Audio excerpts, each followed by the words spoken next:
All right. We did well, then I can't take it. Okay, all right. So, I want to introduce one of our friends. You see, you see what's going on here. It's very, very difficult to get anything. Why don't you come around? Come around. If you see somebody, okay. So can you hear it? Okay, you see patients always come first. So get up, Nori. This is Dr. Nori Rost, and I'm very, very happy to welcome her here to Choices. She is the leader of the Ethical Culture Society. What would you call yourself if it wasn't the ethical culture? Deacon or what? I'm the clergy leader. You're the clergy leader of the Ethical Culture Society. And Nori has a great history in reproductive and abortion rights. You started when you were 17 with NARAL, right? And then when the killings occurred, tell us what you did during that time. So 2015, on the Black Friday, the day after Thanksgiving holiday, a gunman stormed the Rocky Mountain Planned Parenthood clinic in my city of Colorado Springs and shot and killed 3 people and was barricaded in for hours. The Planned Parenthood building itself was completely destroyed by the police tanks caving in. And so we held a vigil at that time at All Souls Unitarian Universalist Church the next day.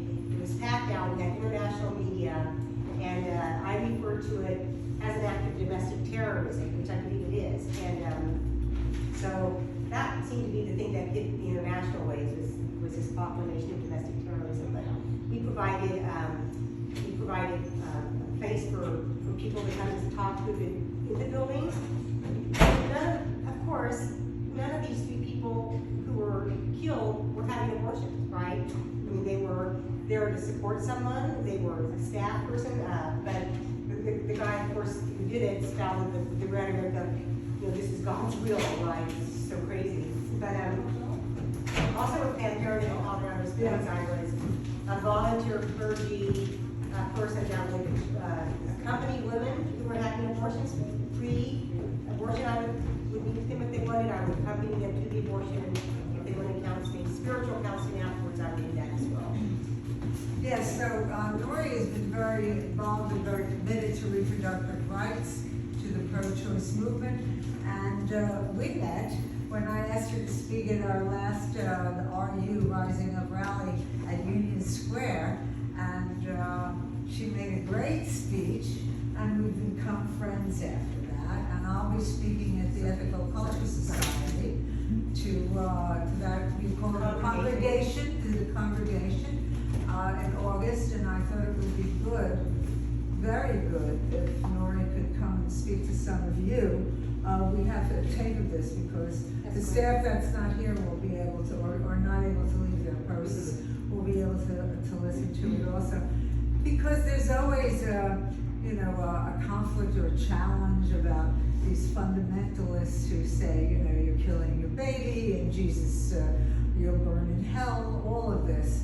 And it's set up to feel that there are no clergy people, there are no people of faith who actually support the fact that women should have a right and do have the right to make their own moral choice.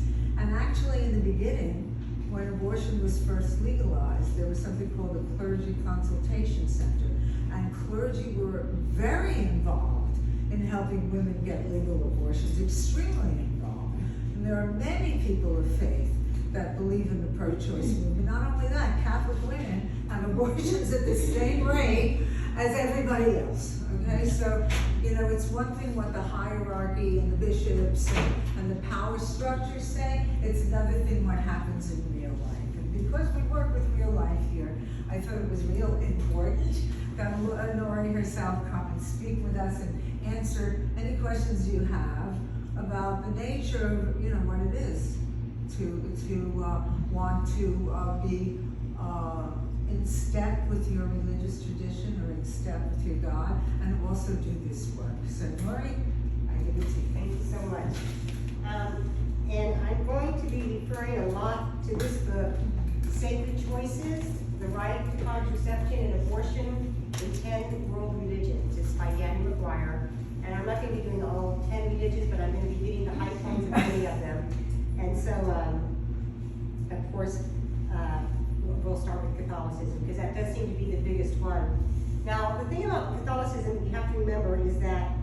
early views until the 19th century were that women were only incubators and that male sperm held the entire baby.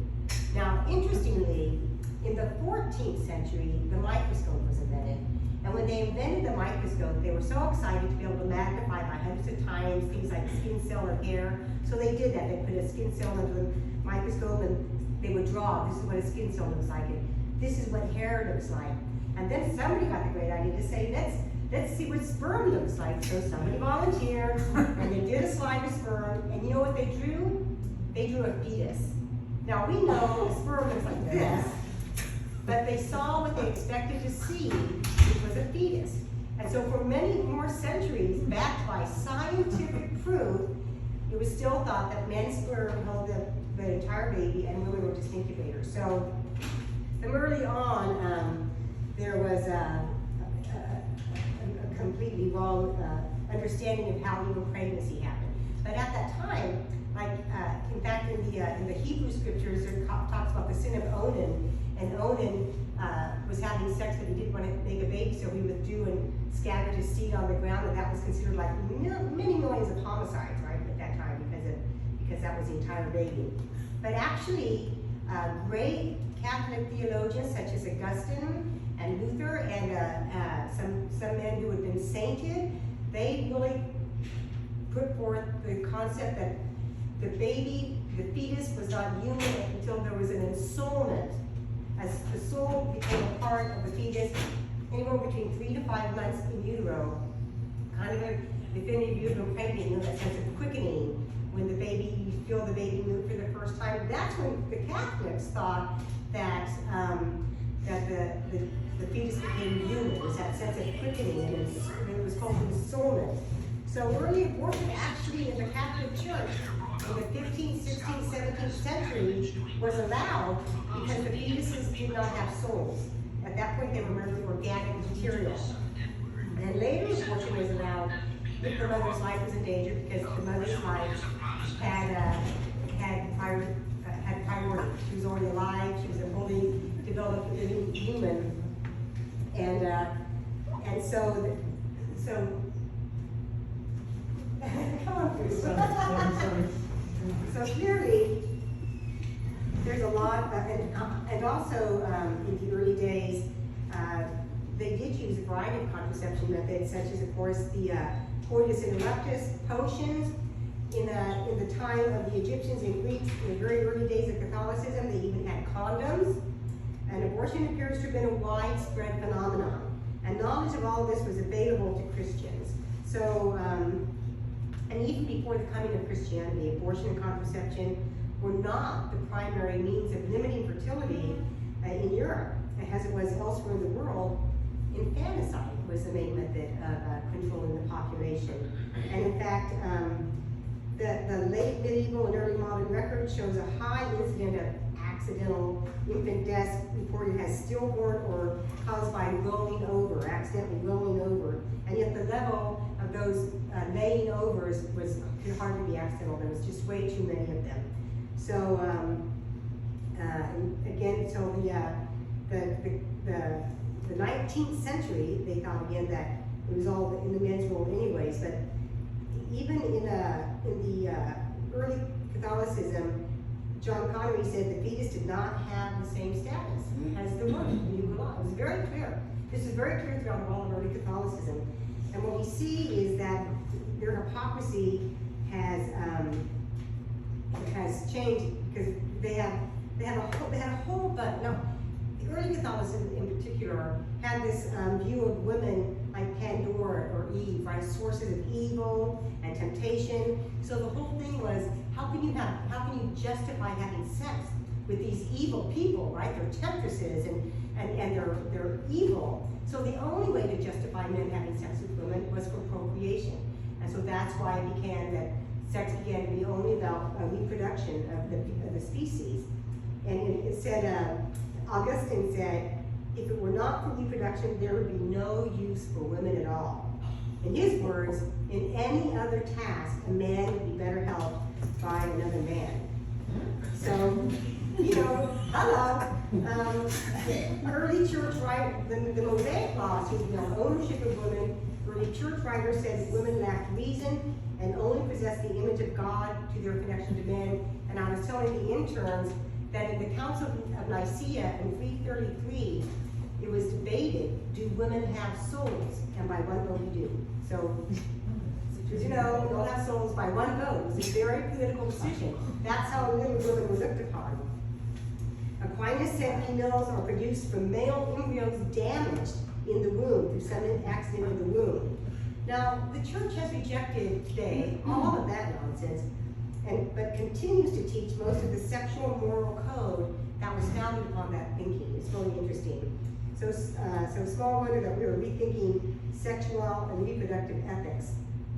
Even in 1968, when Pope Paul VI reaffirmed the view that all mechanical or chemical contraception was simple, the Catholic bishops of 14 different countries respectfully disagreed and told the faithful that they were not sinners, that they could not accept this papal teaching. So even in more recent papal decrees, there have been Catholic bishops in many countries saying that's ridiculous. So it's important to recognize that Catholicism is not just this monotheistic view of women's bodies and reproductive rights.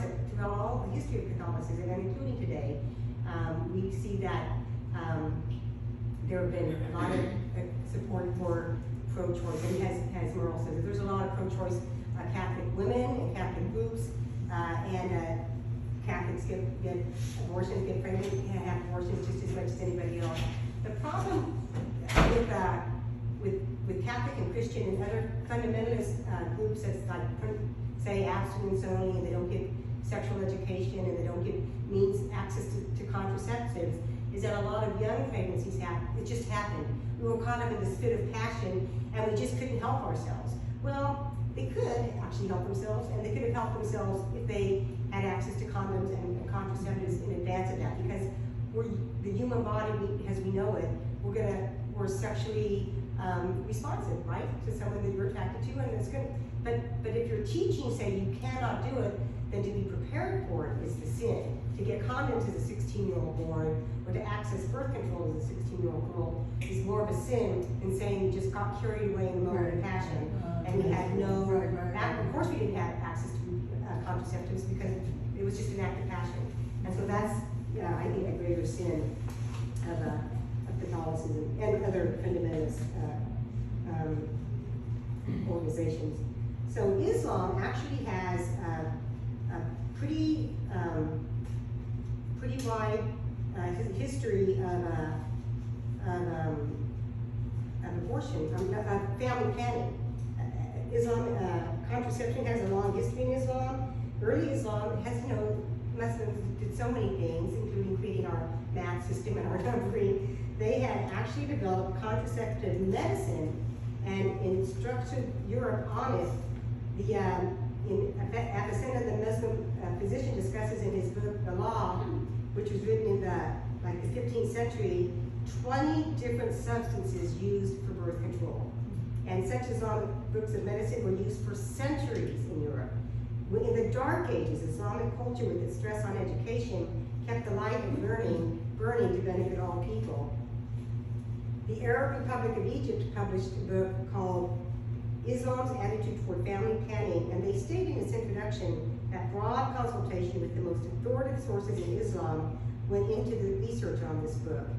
And after noting that azil, which is withdrawal, the coitus interruptus, that was permitted as a source of contraception, that they go on to list that the cervical cap, the condom, contraceptive pills, injections to produce temporary sterility, and the loop device are all equally fine, because it's the same thing as the withdrawal methods. It's seeking to do the same thing. They did not want to, they did not condone permanent sterility, because as in many of these religions that we're going to talk about, Judaism, Catholicism, Islam, they were founded at a time when we didn't have an overpopulation as we do today, and there was this sense of reproducing to, in the early days of Christianity, the average age was 30, and only 4 out of every 100 men survived to the age of 50. So to kind of keep that reproduction happening was really critical, because in a generation she could all die off otherwise, right? So they did have that, but family planning was also very important. The reasons for Islam that justify contraception are reasons of health, economics, the preservation of the woman's appearance, and improving the quality of offspring. So they recognized that if a woman or a family unit wasn't in a position to adequately raise a child, that contraceptions were not only justified, but actually almost a responsibility to maintain healthy family dynamics. So for abortion in Islam, again, we like to think that Islam, just like Catholicism, just like Protestantism, just like Judaism, it's not monolithic. There are so many different schools of thoughts. There are progressive Muslims and very conservative Muslims, but the broad acceptance in major Islamic schools is that abortion, particularly the first 4 months of pregnancy, is permissible. It's just part of the overarching view of Islam. Now, you might hear conservative Muslims say, absolutely not, but we hear that from every conservative, right? We hear that from conservative Christians and conservative Catholics as well. And again,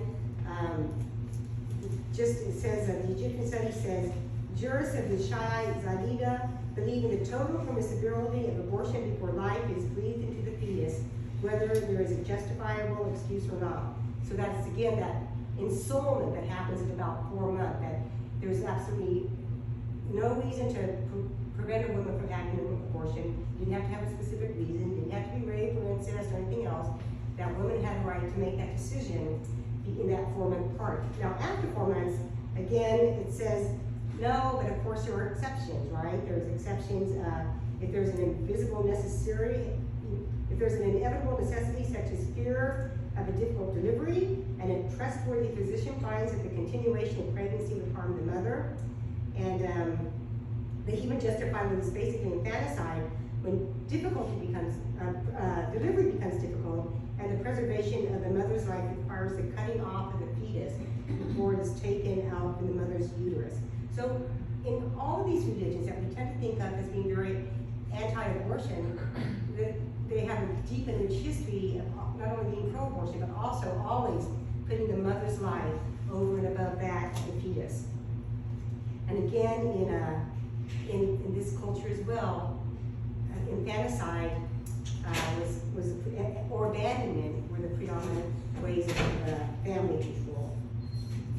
Now, interestingly, in Protestantism, again, there's a huge variety of opinion, but as Merle said, there was a clergy consulting committee. Before that, when abortion was still illegal, there was a clergy network that would help women find access to abortions by a trusted doctor or another, or transporting into another state, such as here at Choices in New York. A clergy network was responsible for helping women both within this state and also from other states find access to safe legal abortion. But the interesting thing about Protestantism is that up until the late 1980s, it was a non-issue. Abortion was a non-issue. They knew that clergy denominations knew that women were having abortions. It was not an issue. But something happened in 1989 that caused abortion to rise up to be one of the 2 pillars of evangelicalism. Can any of you guess what that was? 1989? The fall of the Berlin Wall. Because up until that time, for the past 40 years, evangelicals used communism, the threat of communism, as their major fundraising tool. And there were billboards against the red threat, and you must give money to our organization because we're fighting the horrible communists. In 1989, when the Berlin Wall fell, suddenly abortion and homosexuality, again, not a big issue in the evangelical church, suddenly rose up to be the 2 pillars upon which evangelicalism would build its empire. And that is, you can see that has been documented. And I remember one time when I lived in Colorado Springs, which is the home of Focus on the Family, a very conservative religious right-wing organization. They were very anti-gay and very anti-abortion. And so I was there actually fasting outside of Focus on the Family with another activist for a solid week. demanding that they change their lives, that they were telling at that time about homosexuality. And we had a gathering of all these workers from Focus on the Family off-site because we were permitted to speak to them on-site at their jobs in the home of a sympathetic host. And there at that meeting was a Christian author, Philip Yancey. Philip Yancey has written a lot of books. He's a very kind of a cool Christian.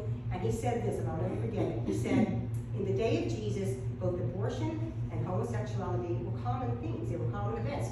There were women who were midwives who could give potions or other means for women to access an abortion or contraceptives in order for pregnancy not to take place. Homosexuality was all over the place in that area at that time, and Jesus never said anything about either one of those two things. And yet those are the two pillars upon which Protestantism now maintains its whole empire, and it is an empire, isn't it?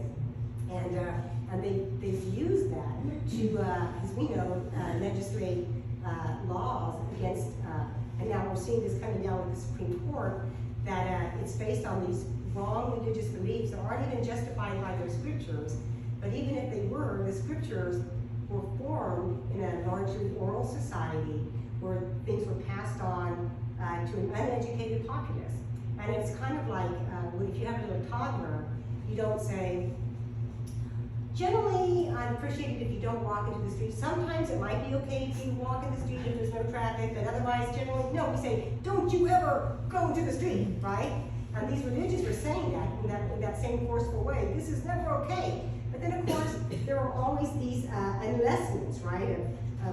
Well, unless this is the case, and of course, if that's the case, well, then that's true too.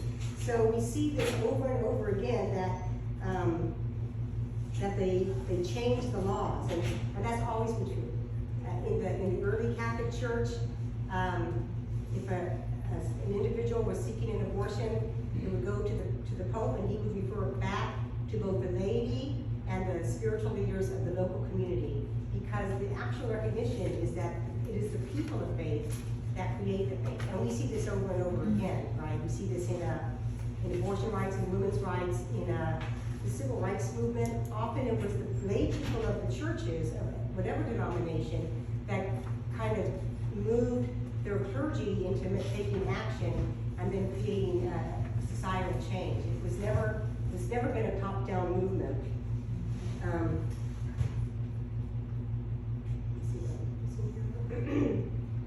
In Hinduism, the big teaching is Dharma, which is the law, it's the truth. And that kind of means that which is conducive to the highest good. So there's in Hinduism and in Jain, there's a quote from the Jainism tradition that says, hold on, I'll get to it. I just decided not to write all this down because I could read the book.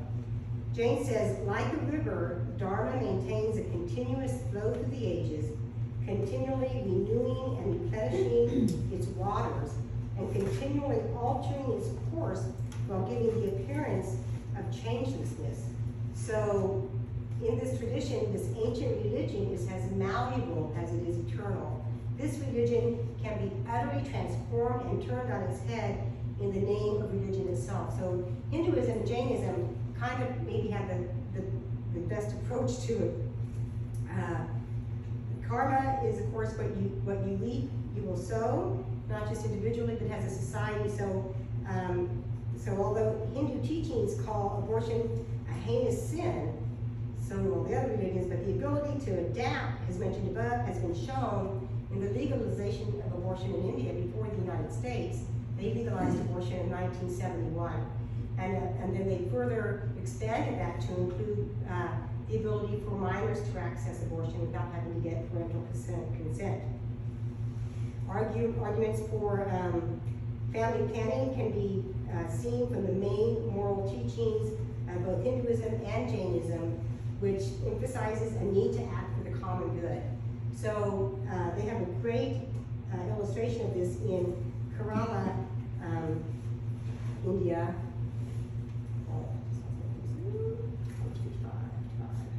So Kerala is this little region in India that is one of the poorest states, but it has great lessons on family planning, because what they've done is they have They have, the Kerala's population density is 3 times India's average. That city is 3 times the average, but its recent fertility decline is unparalleled.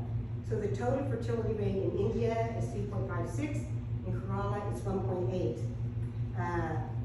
Infant mortality in Kerala is also well below the average in the rest of India. But here's what's different. Literacy for women in India is 39% overall. In Kerala, it's 86.3% and climbing. The percentage of people living below the poverty line in India is 40, in Kerala, 27. Female age at first marriage in India is 18.7, but 22 in Kerala, and fully 22% never marry. So what have they done in Kerala is that they've created universal access to education for all the children. They have created minimum wage and child labor laws. They have improved medical facilities and the likelihood that children will survive into adulthood. So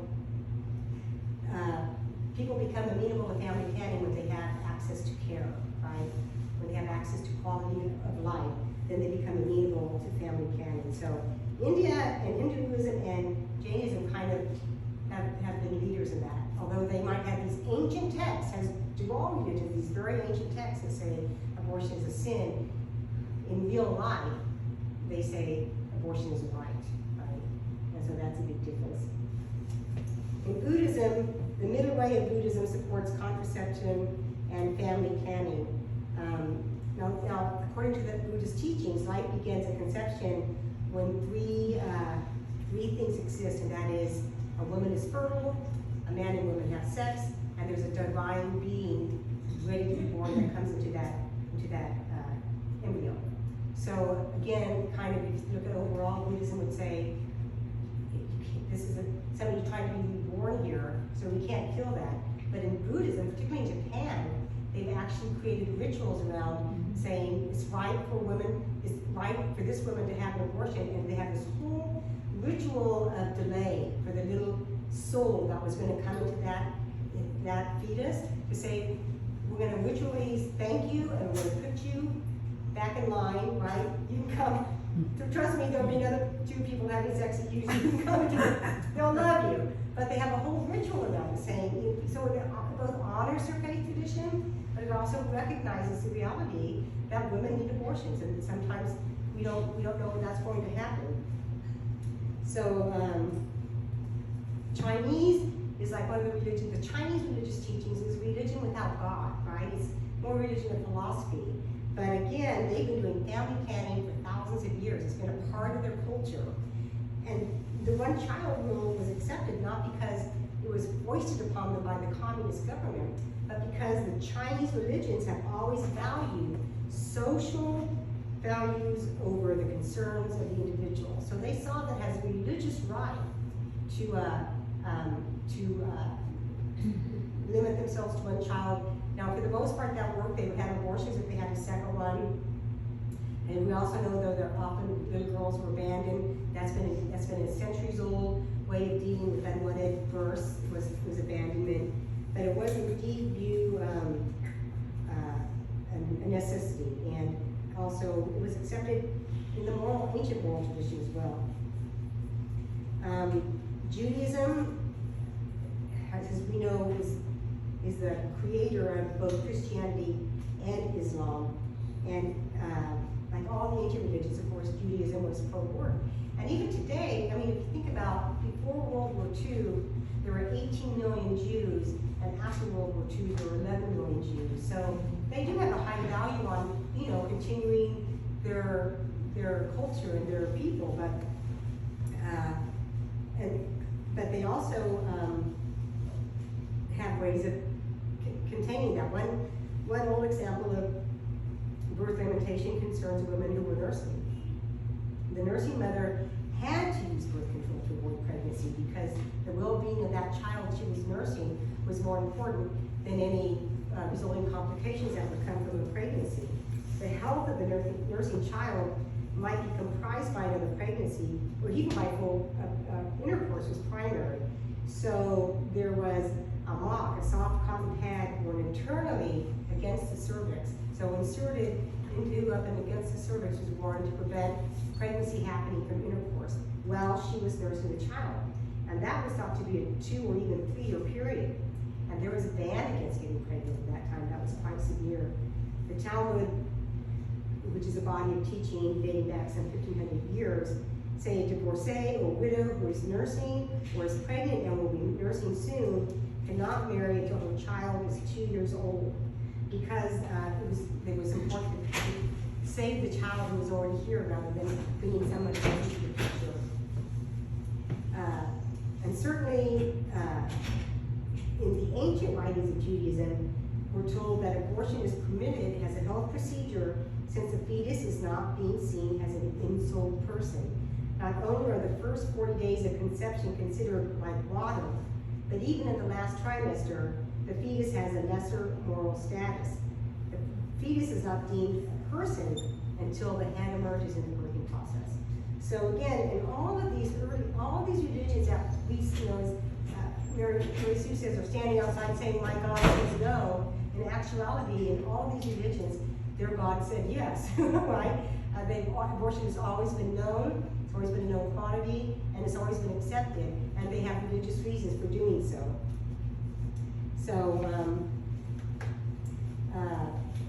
So the primary concern in our own country, and I was talking to the interns about this as well, is our Constitution guarantees us not only freedom of religion, which means we can't have a state religion, but it also guarantees us freedom from religion, which means no religion can dictate the laws of our land. So if a person's values, religious values, seek to exert control over the society, constitutionally that's not allowed.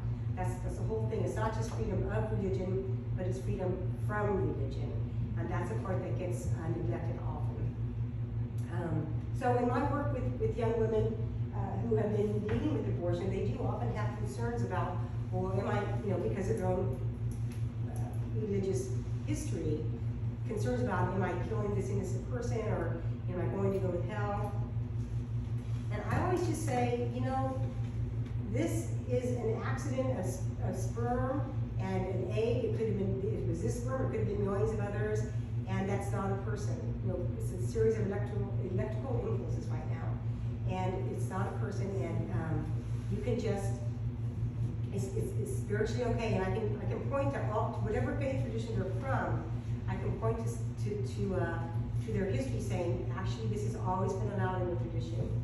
In Hinduism, where karma again is a very big issue of, you reap what you sow, even if it's considered bad karma to have an abortion, there's actually a weight of karma, so that if you're doing a lot of good in the world and you choose to have an abortion, that's very little karma that impacts your overall good karma, so that that's not this huge thing, right, in the whole scheme of things. So I think it's important to listen to the young girls or women who are choosing abortion, to be there for them, and to just remind them that in every major religion, the major tenets are love, justice, and mercy in every major religion. And abortion and the right to access safe legal abortion is actually derivative of all three: love, justice, and mercy. And that's what you're doing here at Choices, is you're being vessels of love, justice, and mercy to these young girls and women who come in seeking abortion or other prenatal care. You're kind of representing this very actually sacred text to them. And what you do is a very sacred text that they're reading and listening to, because you're showing them love, justice, and mercy. And that's the foundation of every major religion, and it should be. So, any questions? Comments, questions? Have you been with patients? I know that sometimes it's happened with me that I've walked in the recovery room and a patient will be waking up from anesthesia and she'll be crying and saying things like, I killed my baby, and Jesus, what do I do? I killed my baby. And I find that I go right into the thinking and say, well, Jesus loves you. Yes, he loves you. Okay? Jesus, God gave you a conscience and a mind to think and to make decisions, right? Yes, I can make. you made this decision for what reason? Well, my family and this, and I can't afford another child. So I said, so you made it out of love, right? Yes, so it's a loving decision. So why would he be angry? I mean, things like this. I mean, you really have to bring it to them in their kind of understanding. And so I'd be interested if anybody here has had that experience with a patient, either in the recovery room or wherever.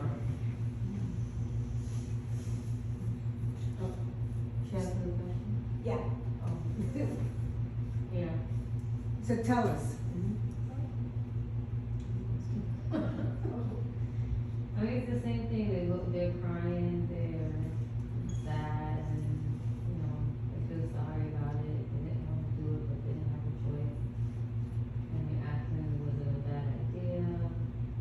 But you know, reassuring that I mean, in life you have to make decisions. Sometimes you don't want to do things, but sometimes you know, sometimes you have a choice. Exactly, and then, you know, the other element that comes into that is how many times, in my experience, the husband or the boyfriend doesn't accompany them very often, right? In my experience, it's been these young women fighting alone. You know, it has always fallen on the woman to bear the brunt of this choice. I remember there's this old TV show called Party of Five, and in it, this young teenager gets pregnant, and she's going to have an abortion, and she says, they're never gonna look at my boyfriend and say, do you know what he did, right? It's always about the woman. It's always the woman who gets, bears the brunt of the guilt. I mean, is the boyfriend being the same guilt? That, you know, no, he's probably not, right? He's innocent from his pants and he's walking away. Right, exactly. So, so to also, you know, point out that, you know, you didn't make this fetus on your own, right? There was another person involved, and this decision shouldn't be on you alone, but oftentimes it is. And God, when you're feeling the most alone, your God is with you. That's what the scripture says, right? Even when my heart condemns me, the Christian scripture says, God is greater than my heart. So, you know, that's a great scripture to share with Christians. And you just, if you know the religious background, and there are always, you can actually always reach back into their own sacred texts to bring words of comfort to them. And to say, actually, you know, in Islam, abortion has always been considered, you know, something that is often a necessity, and even Catholicism, and you know, the protesters out there are pro-life, they're pro-birth, right? They're not, if they were pro-life, they'd be saying, let's have universal health care, Right. let's have maternity care, let's have good schools, and, you know, quality food programs and things like that, but they don't care about any of that. It's really just about control of the woman's body.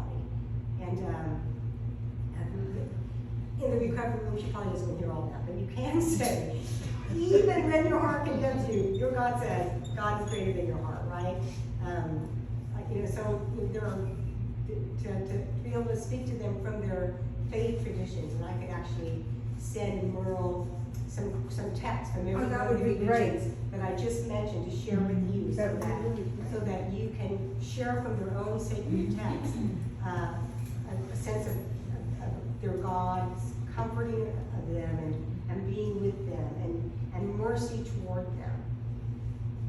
I think it would be really good if you would have those sayings and I actually can put them up as posters. Yeah. So people can see them and integrate them. Mhm. And because it's so hard Yeah. for a woman to walk in here and hear those awful things that are screamed at them and yelled Right. at them. And, you know, I call that outposts in your head. Mhm. You don't feel great when you're coming in to have an abortion, you know, Right. for whatever reason. And then you walk in, and then people are saying, you're killing your baby, you're gonna burn in hell, and da, da, da, da. And, you know, sometimes the counseling or the staff has to spend time just, you know, sort of de-escalating Right. that trauma, just from walking in the door. Yeah. You know, it's awful. It's really, really awful.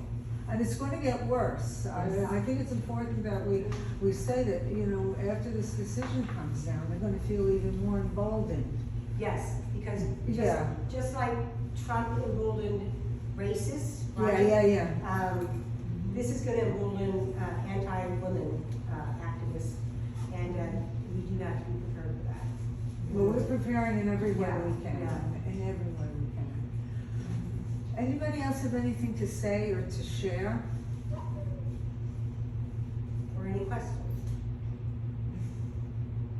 Is anything surprising to you? What surprised me was in 1989. Yes. When you said That was I was standing in front of St. Patrick's Cathedral with my hanger. That was the Right. first time I did one of my major, actions. And that was because Randall Terry, Randall Terry, who was leading Operation Rescue, was very active, and he was invading clinics. And priests were chaining themselves to chairs, and nobody was. And I tried to speak to Cardinal O'Connor, and he wouldn't meet with me. So I said, well, I have to get his attention another way. So I took all these people to St. Patrick's, and then 9 people were arrested. So that was the first time they did the arrests. And if you actually go back and look at Catholic and evangelical literature, actually abortion and homosexuality, 1989 was just a very minor, if at all, anticipated. And if you look at advertising in Catholic and evangelical, they spend like 80 to 90% of their advertising on abortion and homosexuality, but actually very little of that is impacted in their daily lives, right? Oh, yeah. It's just ridiculous. It's a political issue. So beautiful. And a moneymaker. It's a great moneymaker. It's a great money maker, and it depends on women just eating that narrative, believing that they're not good girls, or that they've sinned, or that there's a problem, or they're depressed, or they should be this, or they should be that. That's when I talk about women's freedom. And you have to have the freedom in your mind first, right? And not listen and take in these narratives. Right, and for some women, people say adopt. Let me tell you, I'm on a couple of adoption pages on Facebook. They are so bitter. They are so bitter about being adopted. They feel abandoned by their birth families. They feel abandoned by the society. So that's not, and for some women, it's just not a viable choice to carry a baby to term, right? You know what, Coney Barrett, I work with this, I co-initiated this Rise Up for Abortion Rights. You know the action that they did? They took little plastic baby dolls, and they made like something that looked like an umbilical cord, and they walked, I'll send this around, it's amazing, and they had white, slacks with blood that looked like blood. Excuse me, I'm gonna turn this off, I didn't mind. And they walked in front of Amy Coney Barrett's house, and they had all the police out because it was a terrible thing to demonstrate in front of a Supreme Court justice's home. Yet they're here every Saturday. They're here. That doesn't bother people. And they've killed doctors. That's okay. So they walk in front, and these are 15, 16-year-old kids that have been politicized by this. And what they wanted to show, because Amy Coney Barrett said, well, they can have the baby, they just put it up for adoption, and we'll give them places where they can leave these babies. So it's like, carry the baby for 9 months, have the baby, have all of that bond, have all of that connection, have all of the trauma of taking this baby and just dropping it off at some, delivery spot that they decide is a good spot. So they took all of these dolls and dropped them in front of Amy Coney Barrett's house. I'll send it out if you look. I'll send it out on Angel. So it's really something, and they have to be called out for what they're doing and who they are. They really do. Again, it just comes back to the woman. The guys can walk away, right? I remember I went to one of my niece's high school graduations in the 80s. And her sister pointed out this girl and said, see her, she used to be head cheerleader, but then she got pregnant, so she got kicked off the squad. And I said, who was her boyfriend? Quarterback. Did he get kicked off? No, right? He still got to be the quarterback of the high school football team. He didn't do anything wrong, she did. And so it's always about control of women's bodies. It's always about that. And because if they can control women's body, and they can control the means of production. Right. The means of production. If they can force women to bear children into term, whether they have been stuck with making the horrible choice of adoption or keeping them, or whatever the choice is, that woman has just been, as the T-shirt says, enslaved by the society in that regard. I want to make a very important point, Nori, that this falls particularly on Black and minority women and young women. Okay, I started Choices in 1971, and 1977 they had what's called the High Bill. Does anybody know what that is? You know what that is. You know, the Hyde Amendment, you know that the state pays for Medicaid care for poor women to have, in New York, they pay for abortions and they also pay for prenatal care. At one time, they did this all across the country, right? In 1977, Henry Hyde, who was a Republican congressman, decided that he was going to save the babies of the poor. So they cut off Medicaid funds for abortion for all women across the country. Not for prenatal care, just for abortion. And these were the patients that I saw every day, you see? And I thought this was so wrong and so egregious that I just went over to Queens College. We were close to Queens College then. And I went in to speak to the students because I thought it was so unfair, very, very bad. And they really weren't that concerned. You know, they're middle-class white kids. And they said, well, I can always get my abortion, right? You know, I can always do that. Well, the Hyde Amendment still is in existence, okay? And once this law comes down with the Supreme Court, once it comes down, it's mainly 26 states across the South and the Midwest, the states that are going after voting rights, the states that are very, very regressive, and states that, you know, fought the Civil War, okay? Fought the Civil War on the other side. And that's why I've always felt that that abortion should be, or really abortion, when I say abortion, I mean the right to decide when and whether you want to be a mother. That's really what it is, right? Because abortion, mothers have abortions. You know, almost all the women that come in for abortions usually have children, are mothers already, okay? So if you think about that, and you think about the fact that this is something that is so profound, personal decision, and then you think about what it is to have a child against your will, and to have that pregnancy, to me that's a form of enslavement. That's why I think it should be in the 13th, you know, which we've talked about. So yes, so it really falls the hardest on poor women and minority women, and it always does, because that's the easiest, you know, you just hit where the women are the most vulnerable. Exactly. And what's the worst is that, so they're not going to have these clinics, because some states just, you know, they say, we're going to ban abortion at the moment of conception, you know, so nothing. So they try to go to another state, but that state banned it also, so they can't go there. Now, the clinics are usually the only place where you can get birth control, right? Because they don't only do the abortions like we do. They give some gynecology, they do birth control, but there's no clinic. So how are they going to get the birth control to not get pregnant? So it's like, think about it, you're on this obstacle course, boom, I want to not get pregnant, can't get birth control, so you have the pregnancy, or you get pregnant, oh, I don't want to, I can't, I'm, you know, 12 or 14 or 16, Right. Sorry, can't do that, you know, so then you're pregnant, you don't want to be, so what do? You either have the baby, which makes maybe your life just shatters your life, or maybe you try to do it yourself. Why do I have the hankers all around? That's what they used to use. So that's what we're looking at, and unfortunately, this is what the country will have to deal with, and we will be seeing a lot of women that are coming up from other states that will need our services. And I think what you said is so beautiful, what is it, justice, mercy, and love, and I talk about active loving, so we are agents.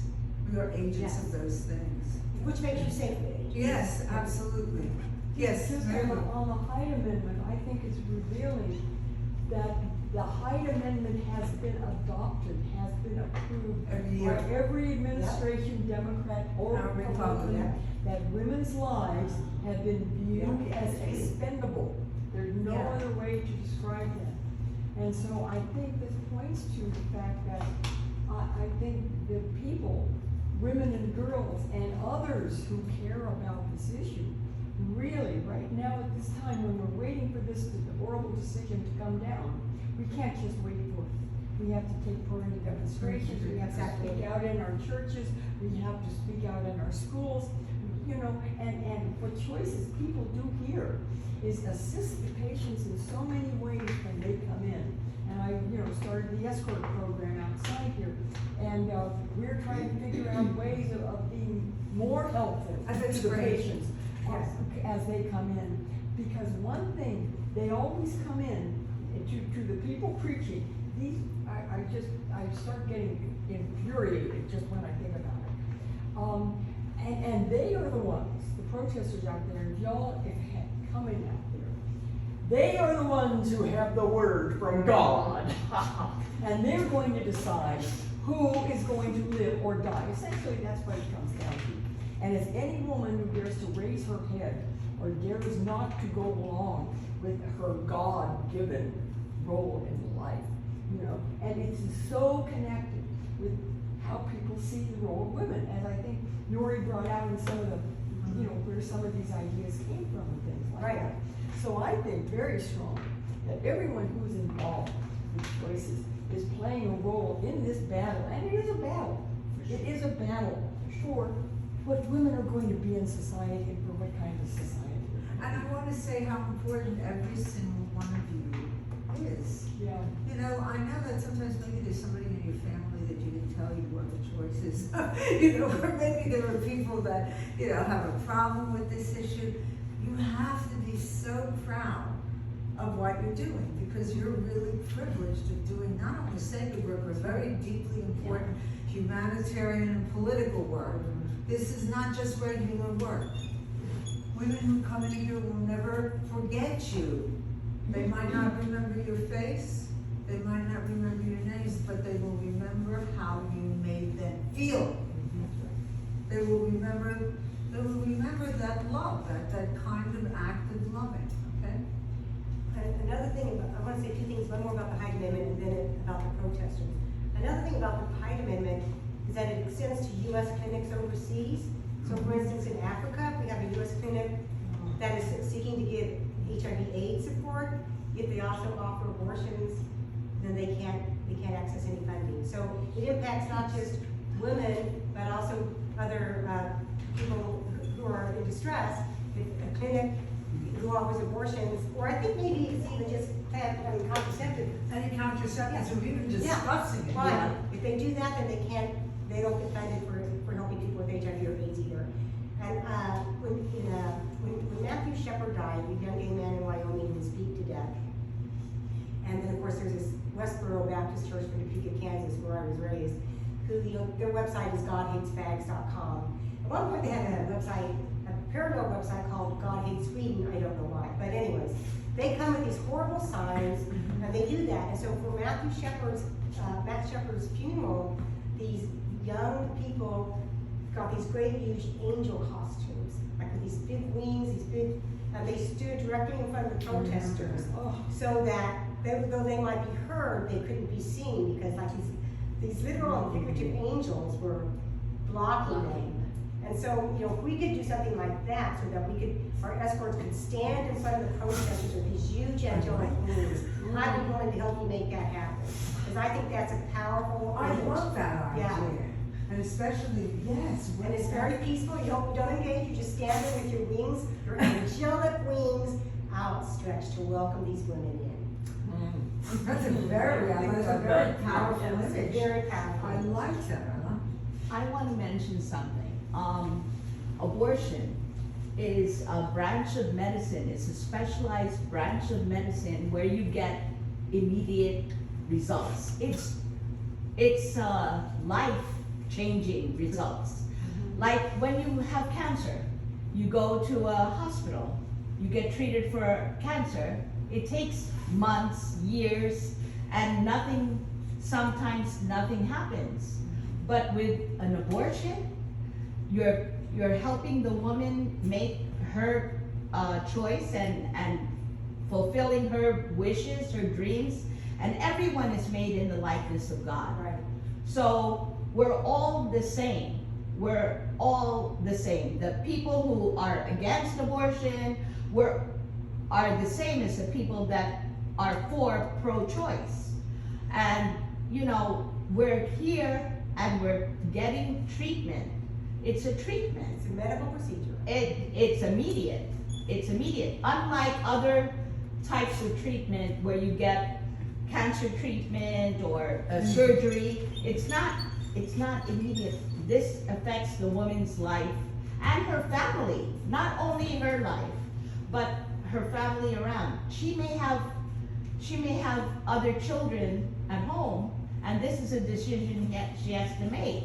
It's a very difficult decision, but it's a decision she has to make, and we are all helping this woman make that decision and make it work for the rest of her life, you know, for her. And you For see the herself and her relief friend. that happened, you know, the relief that, Exactly. you know, because It's there's also immediate. it's immediate. And that's why I love to see the women who come in, and it's good if after the recovery room, because there's Yes. such a relief that, you know, it doesn't change, it allows their life to continue. Correct. I mean, if they weren't coming in here, they couldn't really. Correct. If you've never read Ursula K. Le Guin's description, she's a white American author in like the 40s. She became pregnant and accessed abortion because she had healthy parents. It means she could do that, even though it's, you know, but she has this great description of how that changed her life for the better. And if she hadn't had, Right. she hadn't had the child, it would have just been so catastrophic. That's right. And the other thing is, that makes us know that this is clearly about control over women. If they really wanted to stop unwanted pregnancies, but if they wanted to mandate control over a body, let's have all 16-year-old boys get vasectomies. It's reversible when they're of an age, when they can adequately make a decision regarding parenting, it can be reversed. But that would 100% stop unwanted pregnancies if that were the law. But we don't want to have control over boys' bodies or men's bodies, only women's, because that would actually be good. The number one greatest medical decision, if they want to control somebody's body to prevent unwanted pregnancies, it would be to vasectomize the boys at 16. When they're 25, it can be reversed, and then they can have all the children they want. That's right. That's a great idea. Well, we have some great ideas here.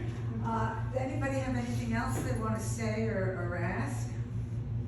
I hope you'll be available to us. Absolutely. You know, I mean, even in counseling or, Absolutely. you know, If you need somebody who wants spiritual counseling, I'm here for you. If somebody needs somebody to sit with them in the waiting room, I'm here for them. You know, whatever you need. before we end, I'd just like to, so many stories, but there's one that's interesting. It's in Washington, you know, the Bread and Roses bookstore. And after my book was published, I was going there to speak, and there was a woman outside, and she was an anti, and she's giving me, I said, no thanks, I'm speaking. And she said, oh, I was very, very pro-choice at one time, you know, I was pro-choice, I had an abortion, and I regret it so much. And I said, you know something, I'm so glad that you have the ability to make that choice. But you have the right to make the wrong choice. And if you make the wrong choice, that's your responsibility. Right. That's not my responsibility. Right. You know, it's as if, you know, you have the choice and then everything has to end up positive and wonderful. No, you have to take the responsibility for your choice. And that's another thing that that's so important that I teach or try to, you know, embed in the philosophy of choices, the responsibility of it. It's an enormous responsibility. So if you choose and it happens to be a choice you regret, that's life, right? I made choices I terribly regret, Right. bitterly regret. Although Oh, I I do feel regret. to say mistakes were made. Right. Oh, I do have to add, Choices is the only center, abortion facility, that has social workers counseling the patients. What is counseling? You're giving information, you're educating the patient, you're there for the patient emotionally, physically, you know, giving them the information to make them to have the right choice for themselves. And it empowers them to make that choice. Right. You know, so So we talk you about know, choices. responsibility. Yes. It's, It's you know, I mean, responsible. and the sad thing on one side, you know, I'm very aware that sometimes there is no choice, right? You come in here, you have 3 kids, you have no money, you know, the guy is not around, what choice do I have, right? Right. You know, choices, I have no choice. So on the one hand, I fight, you fight, and we all do for a society where women really do have real choices, you know? And that's having the support of the healthcare access. We don't have that now. So yes, there are choices that you'd rather not make, okay? But the society is such that it's a necessity. The choice becomes a necessity, okay? And most of women choose abortion because of economic pressures. And thinking about how money is getting so tight now, It's not only gas, I mean, inflation is 8%, everything is really, really struggling. So more, when you have inflation, more women choose abortion because they can't afford it, so you're gonna have more women choosing abortion now, then they're gonna stop it from the Supreme Court decision, so it's gonna be a very messy, difficult, challenging time. But I know the staff will rise to the occasion. And New York Society for Ethical Culture is here for you as well, and we want to partner. Yes, We're talking absolutely. about how we can partner with Choices to provide access to women coming in from out of state, escorts, or housing, or voucher for hotels that you can give out. Oh, great, absolutely. So we're here for the long haul with you. And it will be one, it'll be a very long haul. So I wanna thank you for here, and I wanna thank you so much for coming, for opening your eyes. Great, thank you very much. Thank you so much. Thank you for the work you do. Thank you.